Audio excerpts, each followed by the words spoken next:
सत्ता के शुद्धिकरण की। जी हां, प्रधानमंत्री हो या मुख्यमंत्री या फिर मंत्री, अगर किसी अपराध में 30 दिन तक आप जेल में रहे तो आपको अपना पद छोड़ना ही होगा। इसके लिए आज लोकसभा में गृह मंत्री अमित शाह ने 3 अलग अलग बिल पेश किए। बिल पेश होने के बाद अब ज्वाइंट पार्लियामेंट्री कमेटी यानी कि जेपीसी के पास भी भेज दिए गए हैं। हालांकि इस बिल पर विपक्षी पार्टियों ने भारी हंगामा किया। तो आखिर इस बिल में ऐसा क्या है, जानने के लिए अब सीधा जुड़ते हैं हमारे वरिष्ठ सहयोगी लक्ष्मण रॉय से। तो लक्ष्मण जी, सबसे पहले आपसे जानना चाहेंगे, ये जो बिल आज पेश किया गया है, इसकी मुख्य बातें क्या हैं और इस बिल में ऐसा क्या है कि विपक्षी पार्टियां हंगामा कर रही हैं?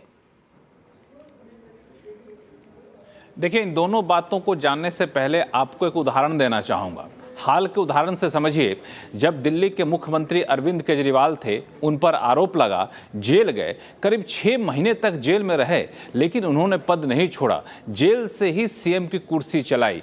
लेकिन इस बिल के प्रावधान लागू होने के बाद ऐसा नहीं होगा। इस बिल में ऐसा कुछ किया गया है। इस बिल में यह प्रावधान किया गया है कि अगर आप प्रधानमंत्री हों, मुख्यमंत्री हों, केंद्र सरकार के मंत्री हों, राज्य सरकार के मंत्री हों, अगर आप किसी अपराध के आरोप में, ध्यान दीजिएगा, अपराध में नहीं, अपराध के आरोप में अगर आप जेल जाते हैं आरोपी के तौर पर और अगर 30 दिन से ज़्यादा जेल में रहते हैं तो आपको अपनी कुर्सी छोड़नी पड़ेगी। ये कुर्सी छोड़नी पड़ेगी आपको 31वें दिन। 30 दिन के बाद आप किसी भी कीमत पर उस कुर्सी पर नहीं बने रहेंगे। अगर आप खुद नहीं छोड़ते हैं 31वें दिन, तो 31वें दिन आपको पदमुक्त मान लिया जाएगा। यानी आप स्वतः ना तो प्रधानमंत्री रहेंगे अगर प्रधानमंत्री थे, ना तो मुख्यमंत्री रहेंगे मुख्यमंत्री थे, ना तो आप मंत्री रहेंगे। इसमें 2 बातें काफ़ी महत्वपूर्ण है कि सजा पाने तक का इंतजार नहीं करना है। अगर आप गंभीर अपराध में जेल में हैं आरोपी के तौर पर, तब भी आपको पद छोड़ना होगा।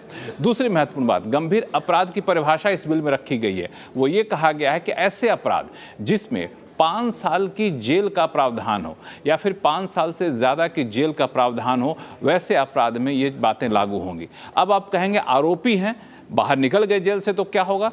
अगर जेल से आप बाहर निकल गए तब आप कुर्सी फिर से ग्रहण कर सकते हैं। इस बात का प्रावधान इस बिल में किया गया है। इसमें 3 बिल यहाँ पे पेश किया गया लोकसभा में अमित शाह के द्वारा। 3 बिल इसलिए पेश किया गया चूँकि केंद्र सरकार के लिए ये जो बिल था, इसके लिए एक 130वां संविधान संशोधन बिल लाया गया। इसमें आर्टिकल 239AA के सेक्शन 5 के बाद 5A जोड़ा गया है, जिसमें वो सारी बातों का प्रावधान किया गया जो मैंने आपको ही बताया।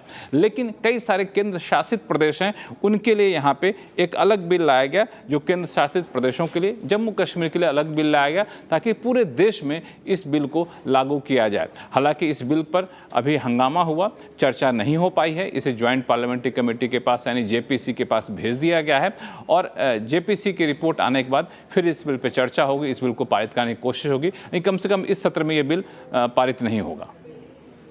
जी, बहुत बहुत शुक्रिया लक्ष्मण जी आपका इस पूरी जानकारी के लिए।